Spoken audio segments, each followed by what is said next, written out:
मी एक पार्सल मागवलं होतं. तर हे पार्सल मागवलं होतं कोमल टेलरकडून. तर त्यांचं Instagramवर पेज आहे. मी म्हणलं नाही का आपण पण मागून घ्यावा ही साडी खूप ट्रेंडिंग आहे आणि खूप चालली आहे. तर माझ्या मावस बहिणीचं लग्न होतं तर म्हणलं नाही का पटक्यात साडी नेसता येईल अशी साडी आणि खूप छान अशी पार्टीवेअर साडी मागून घ्यावा. पण झालं काय, साडी तर मी मागून घेतली. पण मला वाटलं रेडीमेड त्याच्यावर ब्लाऊज पण आहे नाही का. पण ती साडी ना म्हणजे एवढी छान आली नाही बघा. त्याच्यावर जाग असं वर्क निघालं होतं. काठाला असं त्याचे सगळे धागे निघाले होते.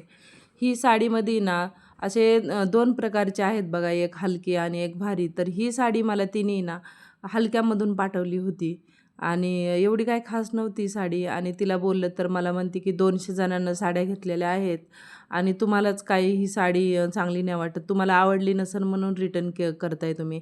तर मी तिला आधीच पैसे पण पे केले होते. तर मला ती असंच माझा फोन उचलत नव्हती साडी चांगली नाही आली म्हणल्यावर. नुसतं मेसेजवर म्हणायची, की तुम्हालाच नसेल आवडली, तुम्हालाच नसेल आवडली.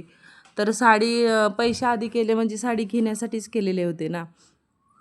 तर मग मला दुसऱ्या दिवशीच लग्नाला पण जायचं होतं म्हणून मी ती साडी ठेवून घेतली. नाही तर ठेवायसारखी पण साडी नाही. साडी घेताना ना दुकानातच जाऊन साडी घेतलेली परवडते. बघा ही साडीला असं जागजाग वर्क निघाला होता, धागे निघालेले होते आणि कसं मग सिटीत राहून गावाकडून साडी मागून घेतली होती. ही माझी चूक झाली. तर तुम्ही अशी चूक करू नका.